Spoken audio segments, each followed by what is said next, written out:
आशा करता हूं आप सब बहुत अच्छे होंगे। मेरा नाम है सिद्धांत अग्निहोत्री। स्टडी ग्लोस पे आपका बहुत बहुत स्वागत है। चलो यहूदियों का इतिहास कवर करते हैं।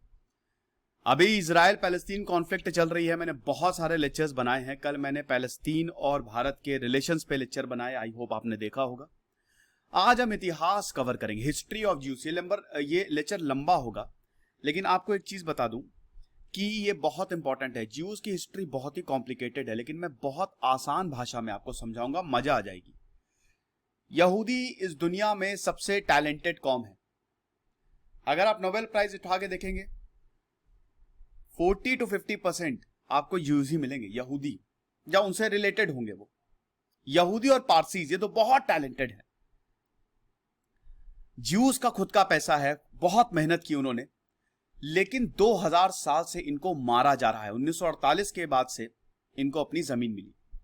यहूदियों के साथ ना इंसाफी हुई है, लेकिन ऐसा क्या किया इन्होंने जो इनको मारा काटा जा रहा है? हम इन सारे सवालों से पर्दा उठाएंगे। देखिए, मैं सोच रहा हूं कि 3 लेक्चर्स लेके आओ, एक ज्यूज हिस्ट्री, एक क्रूसेड्स और एक यरूशलेम पे। ये 3 आपकी सीरीज होगी, जिससे आपको सब कुछ पता चल जाएगा। अच्छा, मुझे कमेंट बॉक्स में बताइए कि आपको इल्यूमिनाटीज पे भी लेक्चर चाहिए, मैं उस पर भी लेक्चर बना दूंगा। सबसे पहले, अगर मैं आपको इतना बढ़िया कंटेंट दे रहा हूं तो यार मैं आपसे एक ही चीज एक्सपेक्ट करता हूं कि आप चैनल को सब्सक्राइब करेंगे। 50% लोग नहीं कर रहे, ऐसा मत करो। हमारा एक टारगेट है जुलाई तक 1 मिलियन, तो हम ये फैमिली बड़ी हो रही है धीमे धीमे, और इस परिवार को और भी बड़ा करो। तो प्लीज चैनल को आप सब्सक्राइब करें, साथ ही साथ लेक्चर्स को शेयर भी करें, कमेंट करें, इंस्टा पे मुझे फॉलो करें। आपको कोई भी डाउट हो, टेलीग्राम पे आप आइए, यहाँ पे आपको PDF मिल जाएगा। और हमारी वेबसाइट चालू हो गई है, वेबसाइट पे जाइए, फीडबैक दीजिए कैसी बनी है। वहां डेली करंट अफेयर डलते हैं। एक और चीज, मैं खबरी ऐप पे आ गया हूं, कमेंट और डिस्क्रिप्शन बॉक्स में लिंक दिया है। तो देखिए, हम बहुत ही अच्छे से एक एक चीज जानते हैं। ज्यूज का 2500 सालों का इतिहास काफी दर्दनाक रहा है। देखिए, 3 इब्राहिमिक रिलीजन है। एक है, सबसे पहले जुडाइज्म, जिनके कॉमन पेट्रियार्क इब्राहिम थे, जुडाइज्म। दूसरा है क्रिश्चियनिटी। तीसरा है आपका इस्लाम। प्रॉफिट जो है वो लास्ट थे, ठीक है, लास्ट मैसेंजर।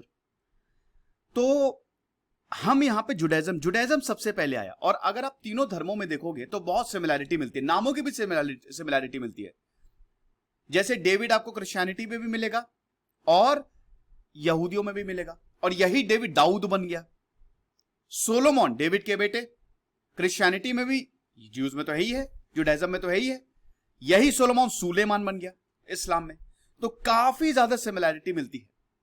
जुडाइज्म को हम 5 पीरियड्स में डिवाइड करते हैं। सबसे पहला है एंशिएंट इजराइल, जो कि 586 से पहले था, जब माइग्रेशन हुआ और इजराइल में यहां पे सेटल होना शुरू हुए। दूसरा है बिगिनिंग ऑफ जुडाइज्म, अभी तक जुडाइज्म शुरू नहीं हुआ है। 6th 5th सेंचुरी BC, यानी कि आज से 2500 साल पहले जुडाइज्म शुरू हुआ। तीसरा है सेकेंड टेंपल बनना, आज से 2000 साल पहले। चौथा है क्रिश्चियनिटी का राइज होना। और आखिरी है जो Judaism, diverse Judaism, France, America और प्रेजेंट में। तो टोटल 5 पीरियड्स हैं। हम एक एक की बात करते हैं। देखो, एंशिएंट इजराइल 586 BC, 586, आज से 2500 साल पहले। और इसी समय भारत में क्या हो रहा था? भारत में जैनिज्म आ गया था, बुद्धिज्म का उदय हो रहा था। मतलब थोड़ी देर बाद, थोड़े वक्त बाद यहां पे भगवान बुद्ध आएंगे। और बुद्धिज्म, जैनिज्म, हिंदुइज्म, सिखिज्म, ये सब नॉन इब्राहिमिक में आते हैं। तो ये फर्टाइल क्रेसेंट इसको बोला जाता था। देखो, 4 सबसे बड़े एम्पायर थे ना, सबसे बड़ी सिविलाइजेशन थी। सबसे पहली थी इंडस वैली सिविलाइजेशन, सबसे बड़ी, वैसे सबसे पुरानी मेसोपोटामियन, फिर आई इंडस वैली, चाइनीज और इजिप्शियन, ठीक है। इस एरिया को पूरा फर्टाइल क्रेसेंट बोला जाता था। बहुत ही जबरदस्त, Mediterranean sea, east of Mediterranean sea के पास है इजराइल। आप देख ही सकते हैं ये, ठीक है। यहां पे ईस्ट में जाएंगे तो आपको इजराइल मिलेगा।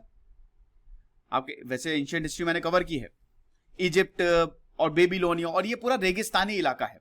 इजराइल में आपको रेगिस्तान मिलेंगे, ओके। माइग्रेशन शुरू होता है यहां पे। इजराइल की मोनार्की, यहां पे लोग माइग्रेट करना शुरू हुए और इजराइल में सेटल हुए। कुछ सालों तक जो लैंड ऑफ इजराइल था, ये वाला जो आप जमीन देख रहे हैं, ये कॉन्फेडरेसी बना, ठीक है, एक कॉन्फेडरेसी। शुरुआत में देखो इंसान आया, इंसान ग्रुप में रहने लगा, ट्राइब्स में रहने लगा। तो ये जो आपको पीस ऑफ लैंड दिख रहा है, यहां शुरुआत में 12 ट्राइब्स आई थी, हर एक ट्राइब का एक जज होता था। और उसके बाद 1037, आज से 3000 साल पहले इजरायली मोनार्की स्टैब्लिश हुई अंडर सॉल। अब यानी कि राजाओं का उदय हो रहा है, ठीक है। समझे मैंने क्या बोला? मैंने ये बोला कि सबसे पहले यहां पे कौन आए? लोग आए, लोग सेटल हुए, लोगों ने ट्राइब्स बनाई। शुरुआत में 12 ट्राइब्स थी, और 12 ट्राइब्स थी, उसके बाद इजराइल मोनार्की बनी और सॉल आए। सॉल सबसे पहले राजा कौन होता है? जो सबको यूनाइट कर दे। तो सॉल सबसे पहले राजा थे united kingdom of Israel and Judah. ये एरिया जो है ना, 12 ट्राइब्स, हर 12 ट्राइब को एक छोटा एरिया दिया गया था। जूडा भी एक एरिया था। तो शुरुआत में इसको United kingdom of Israel and जुडे बोला जाता था। यहीं से ही जुडाइज्म आया है, जुडाइज्म।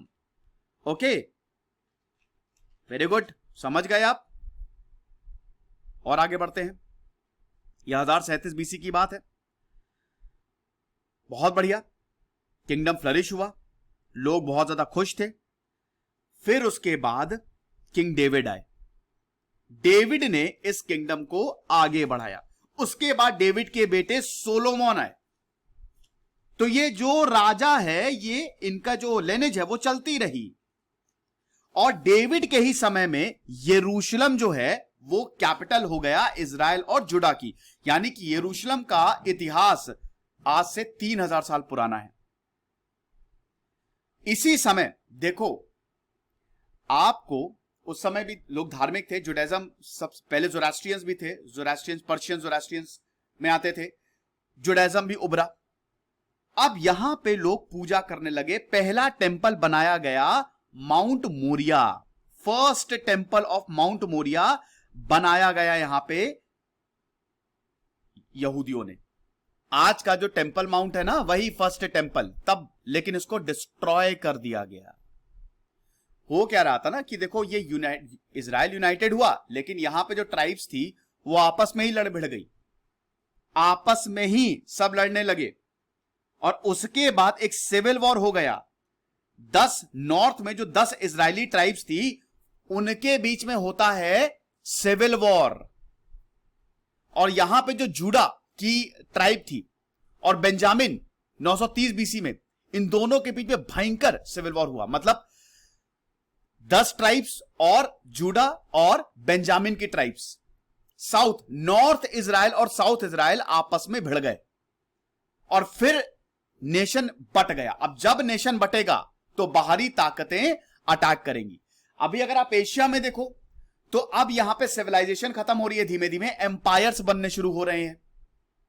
पर्शियन एम्पायर बहुत ही ज्यादा इंपॉर्टेंट था, असीरियंस। तो नेशन स्प्लिट हुआ, नेशन टूटा। किसमें? नॉर्थ में बना किंगडम ऑफ इजराइल और साउथ में बना जूडा।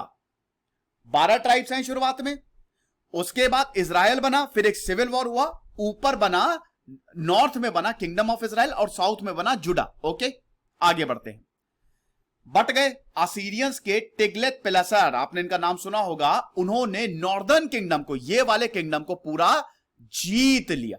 आप समझ सकते हैं, ठीक है, पूरा उखाड़ के फेंक दिया 720 बीसीई। और फिर एक के बाद एक ट्राइब्स को खत्म करना शुरू किया।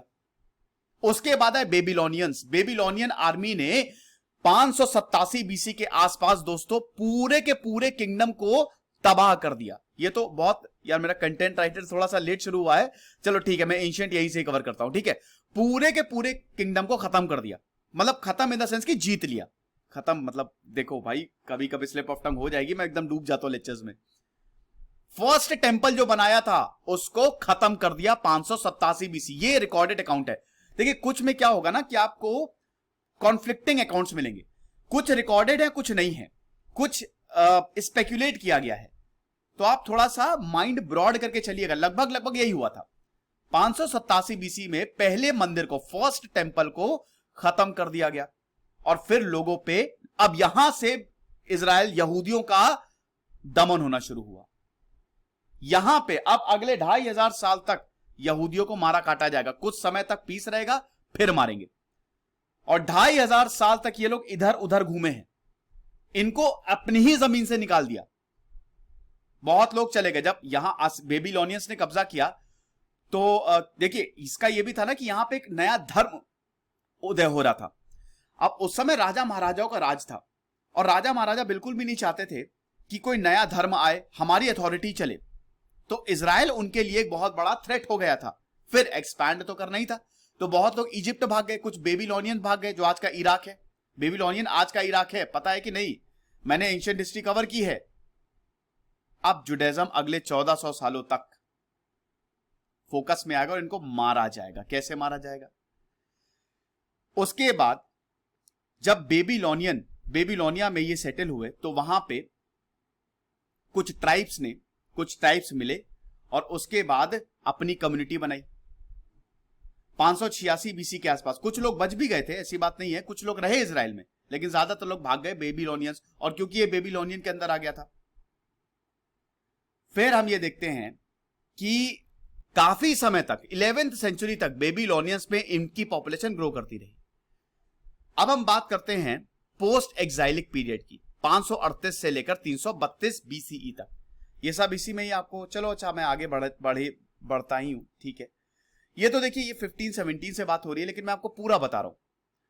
तो अब क्या है कि देखिए ये यरूशलेम में वापस गए, कुछ समय तक एग्जाइल में रहे, और उसके बाद फिर यरूशलेम में ये वापस आए। तो यहां पे सेकेंड टेंपल बनाया गया। फर्स्ट टेंपल डिस्ट्रॉय कर दिया गया, लेकिन कुछ सालों बाद 516 में सेकेंड टेंपल। फिर आता है Hellenistic period. Hellenistic period Alexander का पीरियड। अलेक्जेंडर ने 332 बीसीई में, आपको पता ही है, पर्शियंस को हरा दिया। अब इस एरिया पे पर्शियन का राज था, और जब अलेक्जेंडर की मौत हुई तो आपको पता ही है ना कि अलेक्जेंडर की मौत के बाद सारे जहां अलेक्जेंडर गया था वो एरियाज उसके गवर्नर्स ने बांट लिए, जिसको बोला गया सेल्यूसिड किंगडम।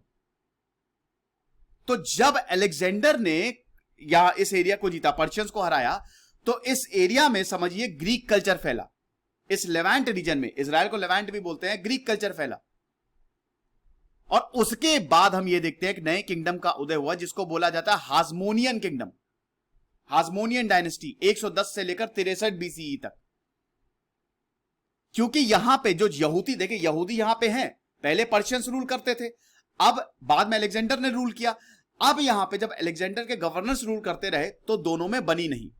जो हेलेनाइज्ड ज्यूज थे और बाकी ज्यूज थे जो सेल्यूसिड किंग के, उन दोनों में प्रॉब्लम हुई। और अल्टीमेटली दोस्तों हम ये देखते हैं कि हासमोनियन डायनेस्टी 165 बीसीई से 63 बीसीई तक चली, और एक सिविल वॉर होता है, और इसका भी डिसइंटीग्रेशन हो गया। और फिर हम देखते हैं रोमन कैंपेन शुरू हुई, पॉम्पी ने इस एरिया को जीत लिया। यानी कि पहले क्या हुआ, पहले फर्स्ट टेंपल को खत्म किया 587 में, फिर पर्शियंस का यहां पे रूल था, यहूदी जो है वो बेबीलोनियंस भाग गए, दोबारा आए यहां पे, फर्स्ट टेंपल बनाया, देन अगेन अलेक्जेंडर ने इसको जीता, और अलेक्जेंडर के जीतने के बाद हेलेनिस्टिक पीरियड के बाद एक सिविल वॉर होती है, और सिविल वॉर के बाद अगेन ये किंगडम बटा। फिर फाइनली रोमन एम्पायर ने, पॉम्पी ने इसको अपने कब्जे में लिया। Roman empire was defining empire. Okay, Roman empire ने सब जज्बात बदल दिए। 63 बीसीई से 324 कॉमन एरा तक अब हम बात करेंगे, लगभग 400 सालों तक रोमन एम्पायर ने जब यहां पे कब्जा किया, तो आपको पता ही है हासमोनियन एक इंडिपेंडेंट किंगडम था, ठीक है। जुडे जो है वो एक इंडिपेंडेंट किंगडम था अंडर हासमोनियंस, लेकिन अब पॉम्पी ने 63 बीसी में, अभी मैंने बताया, कब्जा कर लिया। अब इनका कत्लेआम शुरू होगा, 800 गांव को जला दिया जाएगा। कैसे? सेकेंड टेंपल को निस्तना नाबूद कर दिया जाएगा। रोमन एक्सपेंशन होता है। हेरोड बहुत बड़े राजा थे, इनको ज्यूज का राजा बनाया जाता है। रोमन सेनेट, रोमन एम्पायर पे मैंने लेक्चर किया, आप देखिएगा, 1 घंटे का सेशन है। हाँ, एंशिएंट हिस्ट्री में कवर करने वाला हूं एक वीडियो में, वैसे तो टोटल उसके 15-20 वीडियो मैंने बताए हैं, बट एक आपको एक पूरा जिस्ट दे दूंगा 1-2 घंटे में, तो आज ही अपलोड होगा। तो रोमन सेनेट ने बोला कि अब हेरोड को हम राजा बनाते हैं, king of the Jews, that's it. फिर जुडे को 4 बीसी से लेकर 6 सीई तक हेरोड ने रूल किया। लेकिन रोमन्स बहुत जल्द, देखिए क्या होता था ना कि ज्यूज एक अलग है, उसको वो रोमन एम्पायर का फंडामेंटल किंगडम नहीं है, मतलब उस ऐसा नहीं उसी का ही है, उसको कंकर किया, जीता है, तो लोग तो एक ना एक दिन रिवोल्ट करेंगे ही करेंगे। हेरोड बहुत पावरफुल रूलर था और रोमन नहीं चाह रहे थे कि इसको राजा का टाइटल दिया जाए, क्योंकि राजा का टाइटल तो रोमन्स को मिलेगा ना। क्यों? अब रोमन एम्पायर का जो रूल था वो बहुत अच्छा नहीं था, ज्यूस को बहुत बहुत काफी बुरा ट्रीटमेंट दिया जाता था, और अभी तक जीसस क्राइस्ट नहीं आए हैं। अब जीसस क्राइस्ट आएंगे, जीसस क्राइस्ट का भी इसी समय जन्म हुआ, समझ लीजिए ये 44 कॉमन एरा की बात है। तो जीसस ऑफ नजरेथ आएंगे और यरूशलेम में अपनी टीचिंग्स फैलाएंगे, जो कि अगेन यहूदियों को नागवार गुजरेगा। हालांकि ऐसा बोला जाता है कि जीसस भी यहूदी ही थे। एम्पायर बहुत ज्यादा ब्रूटल था, जो भी ज्यूइश सब्जेक्ट्स थे उनको मारता था। जीसस ऑफ नजरेथ को तो क्रूसीफाई कर दिया था इसी दौरान। क्रूसिफिकेशन, यरूशलेम में इनका क्रूसिफिकेशन किया। पॉन्टियस पिलाट रोमन प्रीफेक्ट थे ना जुड़े के ये, और इसमें ज्यूज भी शामिल थे। धर्मों के लिए बहुत युद्ध हुए हैं, क्रूसेड सबसे इंपॉर्टेंट। अगर किसी को लगता था मेरा धर्म खतरे में दूसरे की वजह से, तो प्रॉब्लम, अब जीसस जब उन्होंने अपनी टीचिंग्स फैलानी शुरू की तो यहां पे ज्यूज को भी खतरा लगा और बड़ा मुश्किल हुई। तो उसके बाद प्रॉब्लम शुरू होगी, रोमन एम्पायर को भी खतरा था कि तो हमारे अगेंस्ट लोगों को भड़का देगा। तो यहां पे जीसस को बुरी तरीके से क्रूसिफाई किया गया। अब passion of the Christ movie देखिएगा, आपकी रूह कांप जाएगी। उसमें जीसस क्राइस्ट के आखिरी 24 घंटे दिखाए गए हैं, कैसे इनको क्रूसिफाई किया गया। उनको कांटों का ताज पहनाया गया, पब्लिकली उनको कोड़े मारे गए, उनकी स्किन धड़ से अलग हो गई और उसके बाद उनको क्रूसिफाई किया गया। आप देखिएगा जरूर। उसके बाद 66 कॉमन एरा तक, जब इतना ज्यादा ब्रूटल रूल हो गया रोमन एम्पायर का, तब यहूदियों ने रिवोल्ट करना शुरू कर दिया। जो जुड़े के रोमन रूलर्स थे उनके खिलाफ यहूदी खड़े हो गए। रोमन एम्पायर बहुत बड़ा था, रोमन एम्परर्स वेस्पियन और टाइटस ये बहुत ताकतवर थे। इस रिवोल्ट को पूरी तरीके से दबा दिया गया। 70 कॉमन एरा आते आते यरूशलेम को जीत लिया गया और रोमन्स ने पूरे जो सेकेंड टेंपल था खत्म कर दिया। इट वॉज डिस्ट्रॉयड, निस्तना नाबूद कर दिया सेकेंड टेंपल को। बहुत सारे आर्टिफैक्ट्स जो है वो उड़ा लिए गए, लूटा गया टेंपल को, और यहूदियों को खत्म किया। लगभग 800 गांव को तबाह कर दिया, यहूदियों को लगभग खत्म कर दिया था। ज्यादातर जूइश पॉपुलेशन या तो खत्म कर दी गई थी, वह भाग गई थी, या उनको स्लेव बना लिया गया था।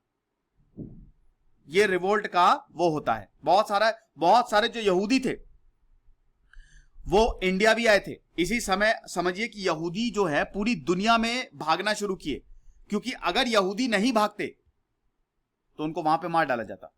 अब इसी दौरान दोस्तों आपको बता दूं कि देखिए, वैसे तो रोमन एम्पायर में इनको मारा जा रहा था, जो रूल बहुत अच्छा, यहूदियों को बहुत अच्छा ट्रीट नहीं किया जा रहा था। लेकिन दूसरी तरफ जो ज्यूज बेबीलोनिया में भाग गए थे, याद है ना मैंने बताया था जब फर्स्ट टेंपल डिस्ट्रॉय किया था तो यहूदी बेबीलोनिया में भाग गए थे, वहां इनकी पॉपुलेशन बढ़ने लगी। आप विश्वास नहीं करेंगे कि 11th सेंचुरी आते आते बेबीलोनिया में बहुत सारे गांव ज्यूज के पास थे, सिनेगॉग्स बनाए उन्होंने। 20 लाख की पॉपुलेशन यहूदियों की पहुंच गई। आप लोग ये सोच रहे होंगे ना कि जब रोमन ने इतना अत्याचार किया तो यहूदियों को तो खत्म हो जाना चाहिए था, बचने ही नहीं चाहिए थे, लेकिन पूरी दुनिया में यहूदी फैल गए। ओके, और बेबीलोनिया में आप समझिए कि इनकी पॉपुलेशन लगातार बढ़ती रही। साथ ही साथ जो 1/6 ऑफ दी पॉपुलेशन थी, वर्ल्ड पॉपुलेशन, वो यहां पे थी।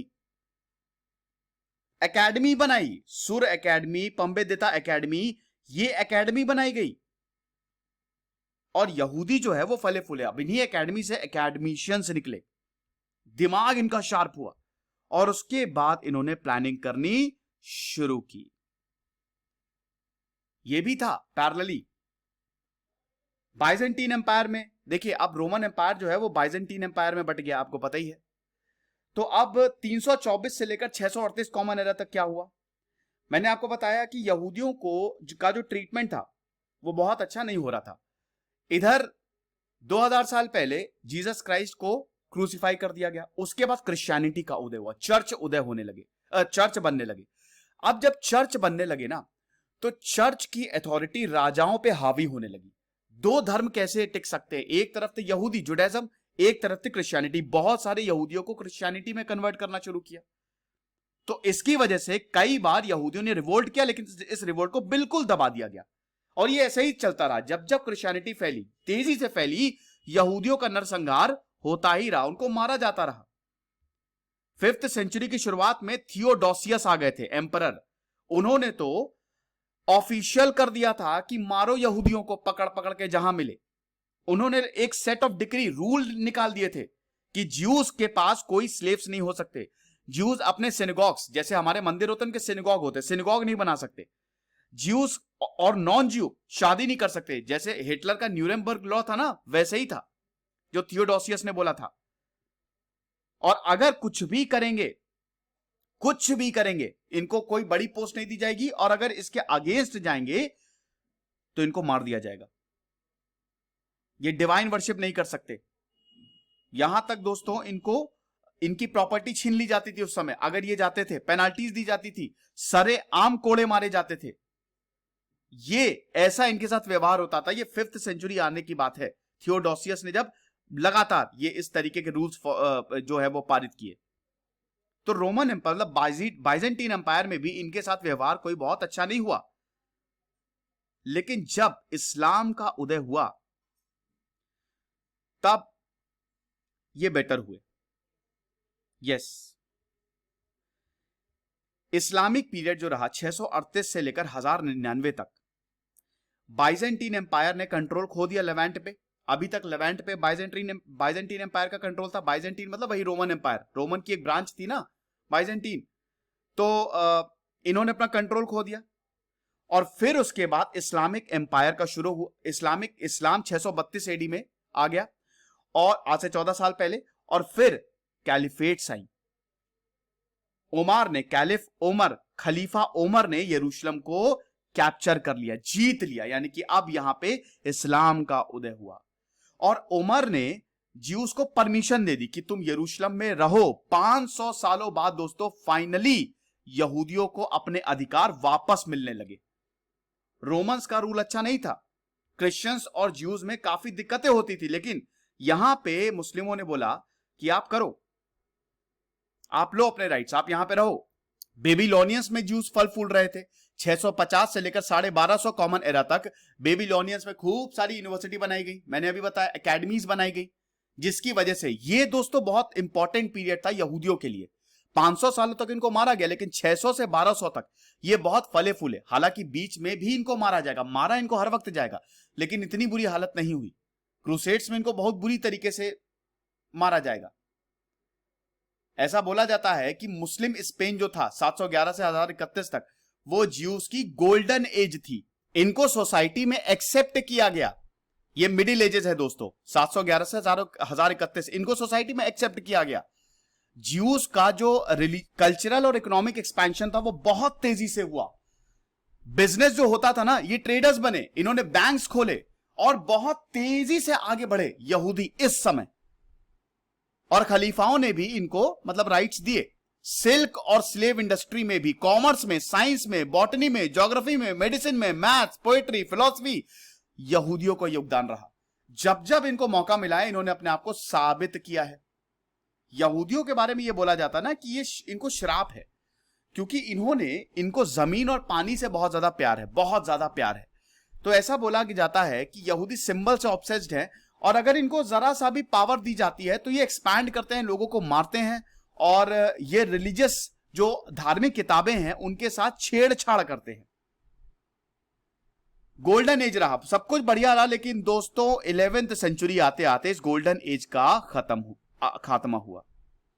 अल अंदालुस जो अल्मोहेड्स थे, कंजर्वेटिव डायनेस्टी थी, नॉर्थ अफ्रीका से आती थी। वो रिलीजियस माइनॉरिटीज को लेके, क्योंकि अभी तक ये माइनॉरिटी में है, मेजॉरिटी में नहीं है, उसको लेके इनटॉलरेंट थी। आगे देखते, ये आप देख सकते हैं। अरे वाह चलो कोई बात नहीं, मैं एक स्लाइड पे इतने देरों तक रहा। ये आप देख सकते हैं, इस तरीके का कुछ हिसाब किताब था इनका। अरे यार, ये तो सीधा मॉडर्न पे ही आ गए। चलो कोई बात नहीं। क्रूसेडर्स आता है। क्रूसेडर पीरियड सबसे खतरनाक 1100 से 1260 8 क्रूसेड्स हुई। क्रूसेड्स पे मैं सेपरेट लेक्चर बना दूंगा। अब बेटा यहां पे मारा जाएगा किसको? यहूदियों को। जंग किसके बीच में थी? मुस्लिम्स और क्रिश्चियंस के बीच में। पोप अर्बन 3 है। देखो इस समय क्रिश्चियनिटी अपनी चरम सीमा पे, 600 से लेकर 1400 तक बाइजेंटीन एम्पायर था, इधर कैलिफेट्स का भी उदय हुआ, लेकिन 600 से लेकर पूरे यूरोप बाइजेंटीन रूल करता था। अब आप समझिए कि इसको डार्क पीरियड बोला जाता है यूरोप के लिए, क्योंकि यहां पे कुछ डेवलपमेंट नहीं हुआ। पता है क्यों? क्योंकि सब कुछ यहां पे धर्म के पास था। धर्म अच्छी चीज है, उसका गलत इस्तेमाल किया गया। यहां पे चर्चेस एस्टैब्लिश्ड हुए और राजा से ज्यादा पावरफुल हो गया चर्च। जो चर्च बोलता था वही बात मानी जाती थी। ऑटो डा फे शुरू हुआ, इंक्विजिशन शुरू हुआ। धर्म के खिलाफ जाओगे मार देंगे तुमको, खत्म कर देंगे। बहुत दिक्कतें शुरू हुई। क्रिश्चियनिटी ने अपना दबदबा एस्टैब्लिश करना शुरू किया। जीसस क्राइस्ट नहीं बोला था, लेकिन यहां पे कुछ लोगों के पास अथॉरिटी आ गई। इसी समय दोस्तों क्रूसेड्स की स्थापना। क्रूसेड्स क्या था? क्रूसेड्स ये था, टोटल 8 क्रूसेड्स हुई। ये यरूशलेम के लिए युद्ध था। एक तरफ थे मुस्लिम, कैलिफेट्स का राज था यहां पे यरूशलेम पे, वो रूल करते थे। यूरोप में फ्रांस और इधर कैथोलिक्स आ गए थे। पोप अर्बन 3 आए, उन्होंने एक बहुत ही तगड़ा मैसेज दिया। उन्होंने बोला कि हमको यरूशलेम को जीतना है। इतने सालों से हम यरूशलेम पे जा ही नहीं पा रहे। अरे यरूशलेम हमारी धरती है। जीसस क्राइस्ट ने यहां पे अपना मैसेज फैलाया और इन पापियों ने उसको क्रूसीफाई किया। तो अब यरूशलेम को जीतना है। ये भगवान के लिए, परमेश्वर के लिए युद्ध है। लोग बेचारे सीधे साधे आ गए बातों में और क्रूसेड्स की स्थापना हुई। धर्म युद्ध जिसको बोला जाता है, ये अगले 300 सालों तक चलेगा। First crusade, second crusade, third crusade, जो बेसिकली मुस्लिम और क्रिश्चियंस के बीच में थी, लेकिन बीच में थे यहूदी। जहां पे भी यहूदी मिले, क्रूसेड्स बहुत लंबा था, पूरा यूरोप से लेके आपको जाना था कहां पे?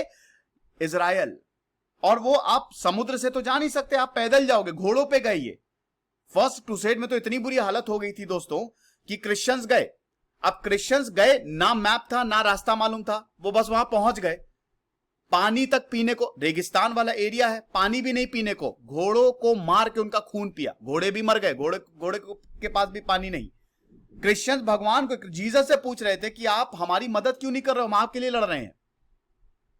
ये आम लोग थे और उठा के तलवार भाला गए। यहां पे सप्लाई आ नहीं रही थी और फिर इजराइल पे इन्होंने एक के बाद एक, ये जो पूरा रीजन है, इस पे कब्जा करना शुरू किया।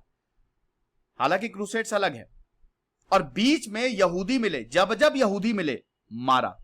यहूदियों ने अरब, देखिए मुस्लिम, मैंने बताया ना कि मुस्लिम एम्पायर मतलब मुस्लिम रूल था, तो यहूदी बढ़िया थे। अब भाई ये क्रिश्चियनिटी और मुस्लिम्स एक दूसरे के अगेंस्ट क्रूसेड्स में, तो यहूदी तो मदद कर रहे हैं अरब की, अरब मुल्कों की, मतलब अरब मुल्क कह रहा हूं, अरब्स की। तो जाहिर सी बात है क्रिश्चियनिटी इनको मारेंगे ही मारेंगे। यहूदियों को मारना शुरू किया, पकड़ पकड़ के मारा। ठीक है। और इस समय यरूशलेम हो गया, रामला हो गया, गाजा में भी जो इजरायली थे वो स्कैटर्ड थे, खत्म किया। जो 8 क्रूसेड हुई उसमें सबसे ज्यादा जिनकी तबाही हुई वो है ये यहूदी, इनको बहुत मारा। फिर आता है हमारा मामलूक पीरियड 1260 से लेकर 1517। अब उसके बाद मामलूक्स के अंडर आया। ये जो इजराइल था वो मामलूक्स के अंडर आया, जिन्होंने पहले टर्की से रूल करते थे, बाद में वो इजिप्ट से रूल करते थे। लेकिन ये भी पीरियड बहुत अच्छा नहीं था। इसमें भी यहूदियों को मारा गया, ह्यूमिलिएट किया गया, अपराइजिंग्स हुई, यहूदियों ने रिवोल्ट किया। जब रिवोल्ट करते खत्म किया जाता, रूरल कम्युनिटीज को खत्म किया गया, जहां पे यहूदी रहते थे उनको खत्म किया गया। वो बिल्कुल झुक के चले, औकात नहीं होगी उनकी कुछ भी करने की, सर उठा के चलेंगे, सर काट देंगे, ऐसा था। यहूदी स्कैटर्ड हो गए, देवर स्कैटर्ड। वो कोई अफ्रीका भाग गया, कोई मिडिल ईस्ट भाग गया, कुछ यूरोप चले गए। ऐसा बोला जाता है, एक अमेरिकन राइटर है जेम्स कैरल, उनके हिसाब से जो रोमन एम्पायर की 10% पॉपुलेशन थी वो यहूदी थी। 100 में से 10 लोग यहूदी थे, ये चीज थी। तो कुछ यूरोप भी गए और क्योंकि इनको बचना था, हर जहां पे भी जाते इनको मारा जाता था। लेकिन फिर चीजें थोड़ी सी बेटर हुई। अब हम मॉडर्न पीरियड में आएंगे। अब हम यहां से 1517 में ऑटोमन पे आएंगे।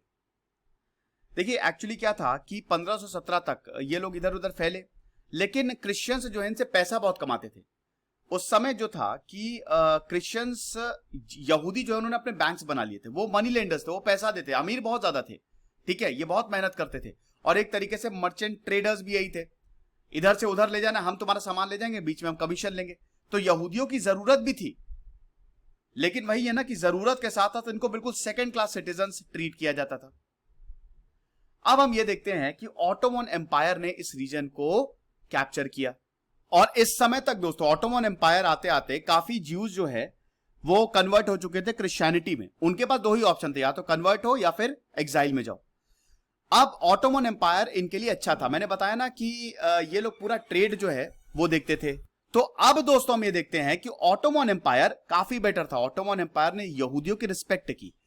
अभी भी टर्की में स्मॉल पॉपुलेशन, ज्यादा नहीं, स्मॉल पॉपुलेशन रहती है यहूदियों की, तो टर्की ने यहाँ पे यहूदियों की, मतलब ऑटोमन ने यहूदियों की रिस्पेक्ट की, और यहाँ पे ऑटोमन को फायदा भी था। एक्चुअली उस समय तक था ना, देखिए ये 16th सेंचुरी है, सारा ट्रेड जो है वो समुद्र से होता था, और यहूदी समुद्र को भी कंट्रोल करते थे, उनको रास्ते पता थे।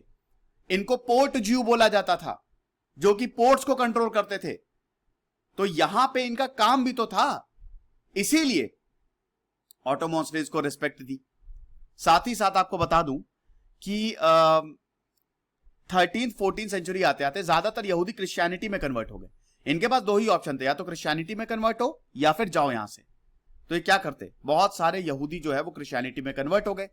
16th सेंचुरी 17th सेंचुरी में आते आते पोलैंड में सेटल हुए। अब जूइश पॉपुलेशन वेस्टर्न और सेंट्रल यूरोप जाएगी। ओके, तो ये बड़ा इंपॉर्टेंट है, आप समझिए, क्योंकि पोलैंड में दोस्तों वर्ल्ड वॉर 2 आते आते 50%, आधे से ज्यादा ज्यूज जो है वो पोलैंड में थे, और अब यूरोप के अलग अलग जगह में सेटल होना शुरू हुआ। और यहीं पे रेनेसा पीरियड भी चल रहा था, 14th सेंचुरी से शुरू हो गया था पुनर्जागरण। तो यहूदियों के खिलाफ नफरत भी काफी कम हुई इस दौरान। लोगों को लगा कि नहीं यार, हम लोग इनके खिलाफ, इनके साथ गलत व्यवहार कर रहे हैं। लेकिन अब दोस्तों इनको मरते मरते 16 साल हो चुके थे, और अब ये बोले कि बस बहुत हो गया, अब हमको चाहिए अपनी धरती। जायनिज्म, जायनिस्ट मूवमेंट का उदय होता है। ये वो नेशनल मूवमेंट है यहूदियों का जो आज भी चल ही रहा है, और जो अपनी धरती को मांगता है कि हमको अब अपनी धरती चाहिए। फ्रेंच रेवोल्यूशन में उसमें वादा किया गया था कि आपको अपनी धरती मिल जाएगी। फ्रेंच रेवोल्यूशन से इसकी शुरुआत हुई थी 1789 से। इसी दौरान हैसिडिक जुडाइज्म का भी उदय होता है। ये ऑर्थोडॉक्स जुडाइज्म की एक ब्रांच है जो कि स्पिरिचुअलिटी को प्रमोट करती है, ठीक है। 18th सेंचुरी में इसको फाउंड किया था ईस्टर्न यूरोप में रब्बी इजराइल बाल शेम तौफ। ओके, ये हिसाब किताब। अब आता है 19th सेंचुरी। परसिक्यूशन अभी भी हो रहे हैं, अभी भी इनको जमीन नहीं मिल रही, लेकिन अब नेपोलियन ने ज्यूज को इनवाइट किया। मैंने बताया ना कि फ्रेंच रेवोल्यूशन में ये इनसे बोला था कि आपको आपकी धरती मिलेगी।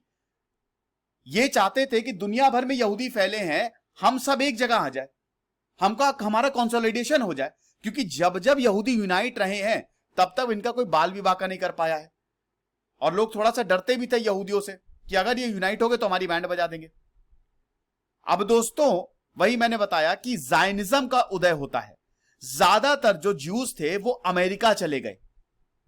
आज भी अमेरिका में अच्छे खासे ज्यूज रहते हैं। अमेरिकन ज्यूज की संख्या अमेरिका में तो दोस्तों यू वोंट बिलीव कि अमेरिका में तो ज्यादातर यहूदी हैं, ठीक है। अमेरिका में यहूदियों की पॉपुलेशन अच्छी खासी है, इनफैक्ट इजराइल से भी ज्यादा पॉपुलेशन है, कुछ लोग तो बोलते हैं। अमेरिका में ऐसा है 10 करोड़ के करीब या तो जो ज्यूज है या फिर जो कन्वर्ट हो गए थे क्रिश्चियनिटी में, जिनको अमेरिकन ज्यूज बोला जाता है। समझे आप ये चीज। चलो आगे बढ़ते हैं फिर।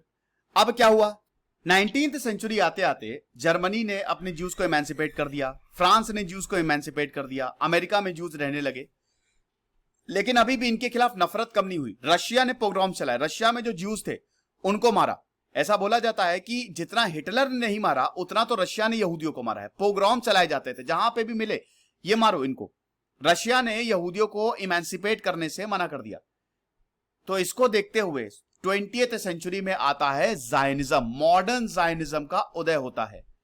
थियोडोर हर्जी जो कि बोलते थे कि हमारा ज्यूइश स्टेट होना चाहिए, बहुत ही ज्यादा इंपॉर्टेंट फिगर अगर थियोडोर हर्जी की बात करें। जायनिस्ट मूवमेंट का उदय हुआ और पहली वर्ल्ड जायनिस्ट कॉन्फ्रेंस होती है 1897 में। थियोडोर हर्जी ने यह बोला कि अब हमको अपनी जमीन चाहिए बस। वर्ल्ड वॉर 1 आता है। वर्ल्ड वॉर 1 के दौरान यहूदियों को उनकी जमीन जो है वो प्रॉमिस की गई थी, लेकिन यहूदियों को मिली नहीं। इनफैक्ट पैलेस्टीन यूनाइटेड किंगडम के अंडर आ गया। तब यहां पे पहला अरब इजरायली वॉर होता है। बैलफोर डिक्लेरेशन हुआ ना 1917, जिसके तहत यहां पे बना Palestine mandate, British mandate for Palestine.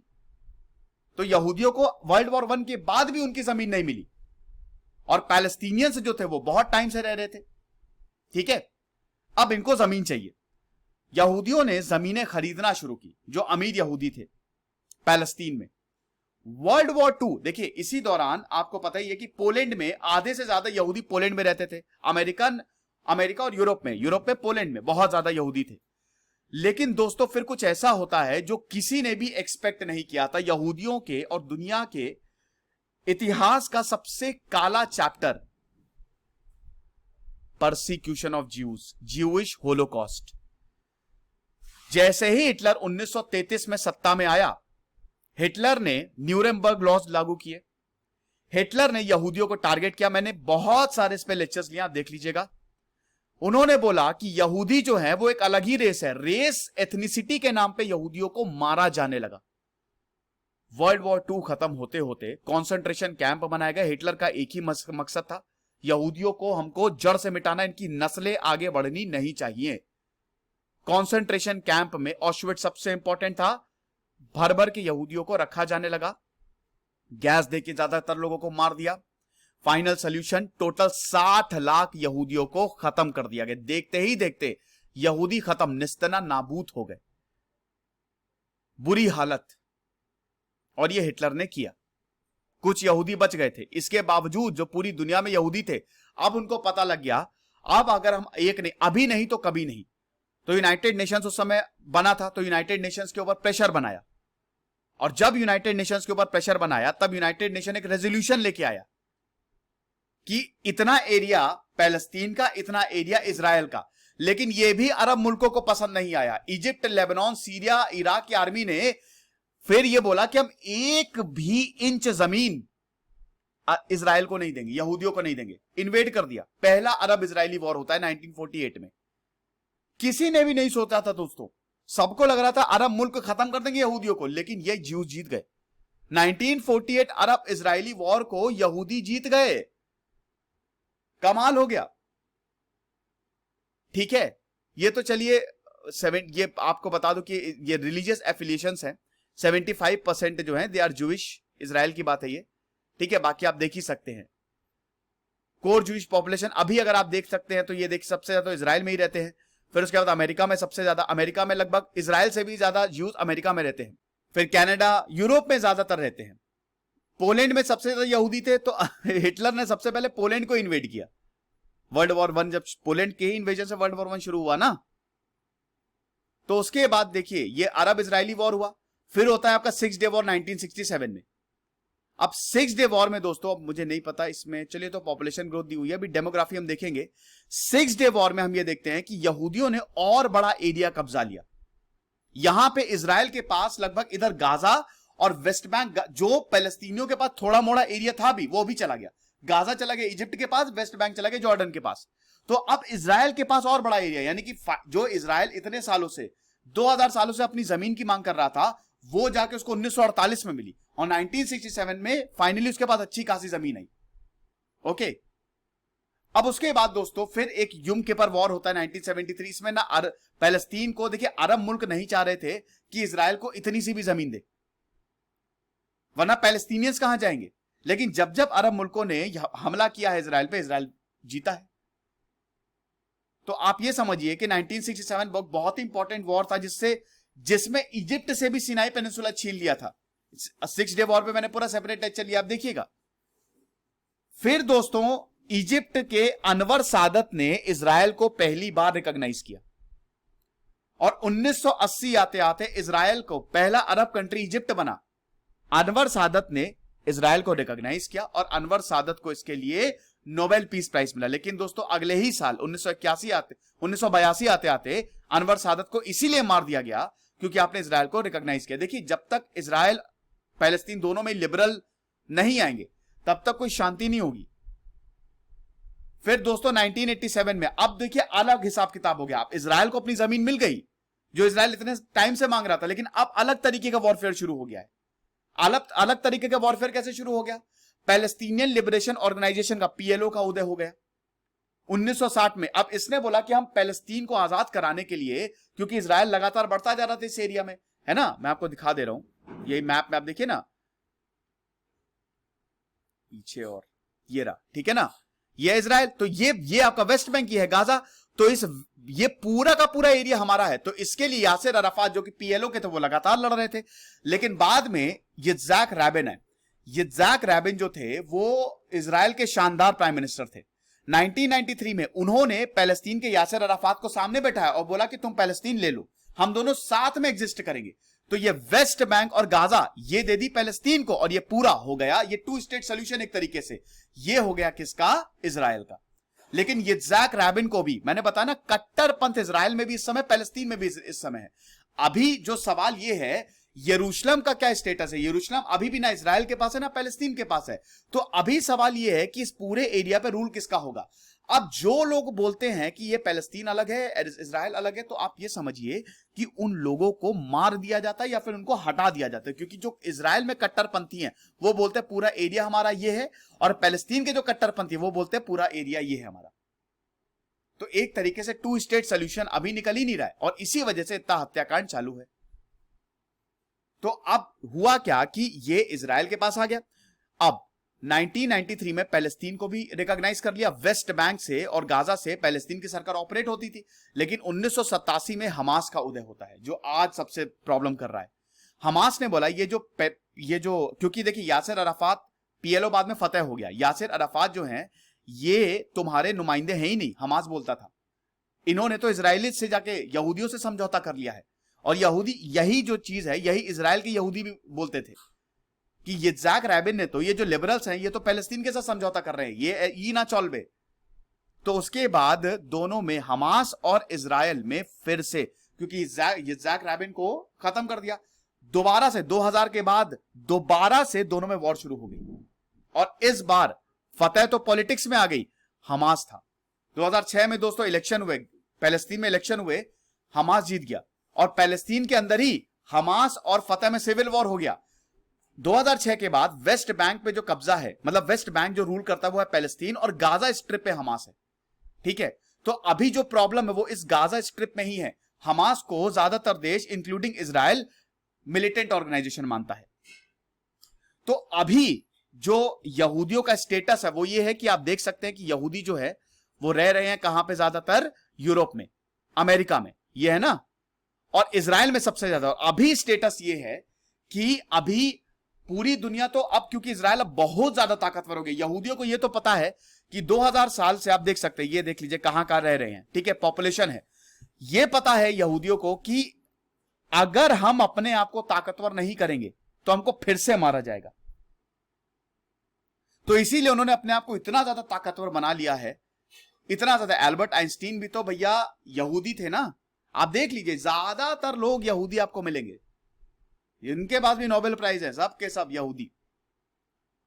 तो आप ये सोचिए कि यहां इनको ये पता चल गया था, बड़े टैलेंटेड लोग होते हैं कि हमको अपने आप को ताकतवर करना है, और अभी इन्होंने अपने आप को बहुत ज्यादा ताकतवर बना लिया है।